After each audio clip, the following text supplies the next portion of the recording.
All right, top Billin. You know what the Seattle Seahawks offense reminds me of now without that super vertical approach to my man DK Metcalf?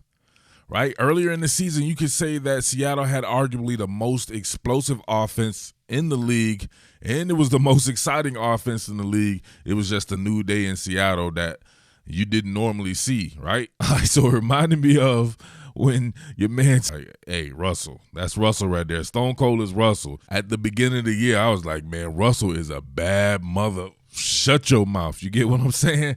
Russell was that dude, man. But then you had Pete Carroll. He's like, no more of those deep balls. He threw a few turnovers or whatever like that. Then Russell had to take a step back. And he's like, well, guess we'll go back to the ground and pound and throwing the ball three yards down the field. And you can see the approval of Pete Carroll right there. He's like, yes, that's Seattle football.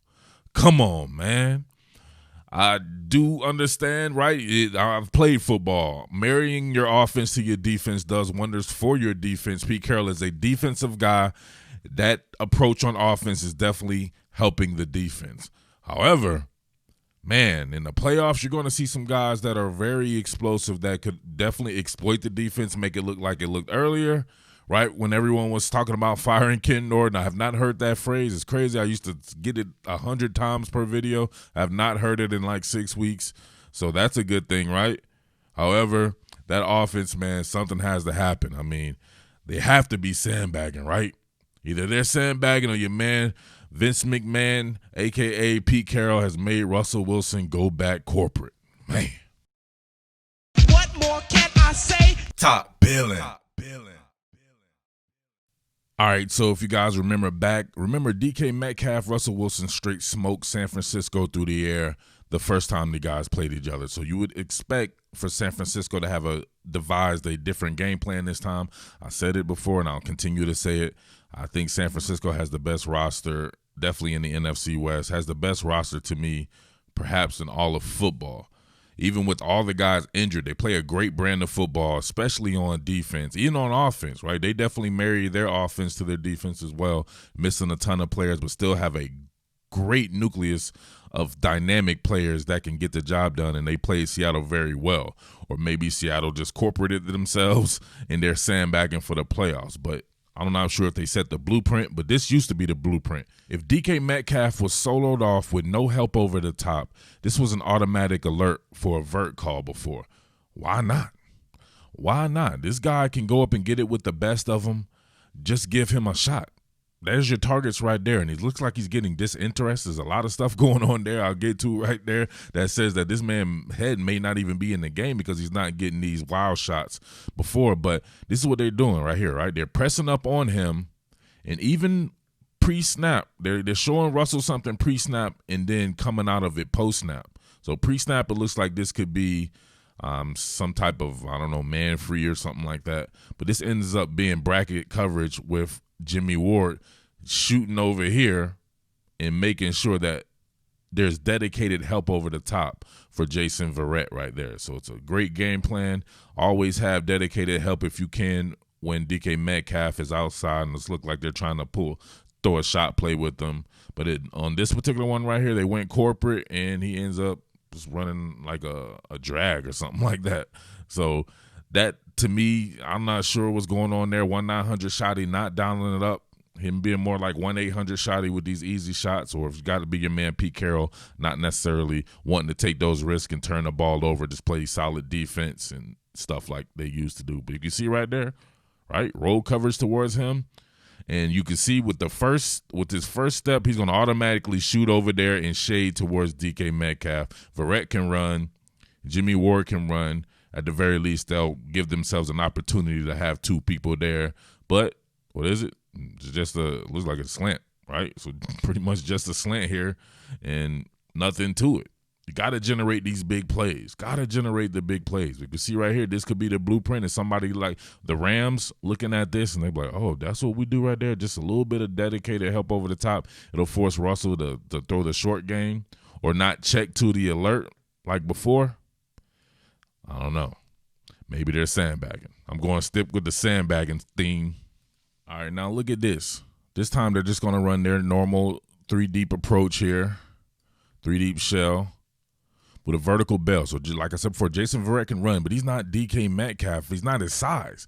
Even if he is his size or whatever like that, why not take the chance? That's all I'm saying is why not take the chance? Is it because Russell wanted to get up on the ropes and put his hands up and corporate Vince McMahon told him not to do it? Right? So he takes the check down here. And the worst thing about it is DK is running a deep curl route. Why not send DK right here? You know that somebody probably can't get there right now because of where they're positioned at, especially if you don't get it pre-snap. I would automatically alert to that and just try it. Just try it. Look, he's not going to be able to help out right there. Even with the vertical approach, you just go ahead and put it up. Nope. Checks it down to Chris Carson. Pete Carroll is happy. Right? One more time right there. You can see it. It is a vertical bail. There's no doubt about it. He's going to stay on top of that. It does not matter. I would have alerted to it, and we would have seen right there. But now they got the legitimate bracket coverage right here. He couldn't go there anyway, so he does do a great job of checking down here. But it is what it is right there. I don't know. I just don't know if it's explosive enough when you get into the upper echelon of teams now. So they've already beaten the Rams before. The Rams beaten them too. So we'll have to get into that a little bit later on in the week, but even getting past the Rams, can't look. I don't know what. Let's not even look past the Rams, right? So the Rams have won before. Is that enough? Is that enough? The defense is playing off the chain, man, but got to get more explosive and take some of these shots. All right, now to me, this is the straw that broke the camel's back. You know, we got to get a little LOL in here. What is this? What is this? Right? Is DK's head in the game? All right, look, stop route. Akello Weatherspoon breaks it up. We'll go back to this again. Of course, you can see that coverage that I was talking about. What are they going to do? Automatically, they're going to shoot to DK Metcalf's side, make sure he's not going deep. He's going to get the lion's share of that particular coverage. Akello Weatherspoon does a really good job here breaking this pass up, but then it gets goofy, right? The normal old-school DK Metcalf before Russell had to go corporate, he wouldn't allow for something like this. You see the pass break up, then you see this. What the hell is a Weatherspoon doing? Like, come on, fam. Like, what is this? Matter of fact, let's what the fuck? Let's zoom in on this. All right. So he's broken up the pass right now. Look, you can look at DK Metcalf. Look at him. This is not the DK Metcalf we know. What is this? Look at Akello Weatherspoon. He's gonna allow this dude to move his neck off, fruity. He's a little fruity, Gumby neck dude. What is this? How you gonna do that in front of a crazed killer like Dennis Rodman Metcalf Jr. here? Look, even the ref is like, oh, hell no. Are you crazy? This kid is a pit bull. You gonna sit up there and move your neck like a pool noodle or some shit like that up in his face? Metcalf's not even looking, right? Before the corporate turn, Metcalf would have beat that man's ass. It would have looked like this. Now, y'all know damn well if there was some little thin-ass DB like Akello Weatherspoon moving all crazy and fruity in front of that man's face like that, it would have looked like the first fight between Chuck Liddell and Tito Ortiz when Chuck unleashed about 160 punches and sat his ass down. Like, come on now. You got to get back to getting them deep balls to your man Metcalf so he can make people look foolish and be interested in the game. Come on, man. The world probably froze over with DK Metcalf not having any type of incident, not even looking at a defensive back doing that in that man's face. Crazy to even think about. Yo, so this didn't even feel like this, but you mean to tell me that since that famed Eagles game going against Darius Slade there where he had 10 catches for 177 yards, his longest catch has only been 21 yards? What? Only one touchdown since then? Come on, I'm about to think if this guy is injured or something like that. It just doesn't seem right? Look at that. What's that, five games?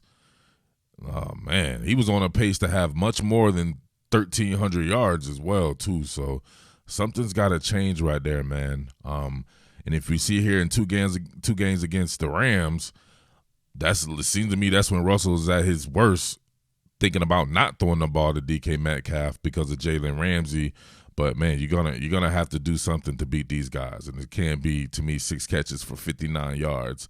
You just never know. You got to put all hands on deck. And, to me, targeting DK Metcalf down the field is putting all hands on deck. As great as Jalen Ramsey is, DK Metcalf is that great as well. So let great players have an opportunity to make great plays. That's all I'm saying.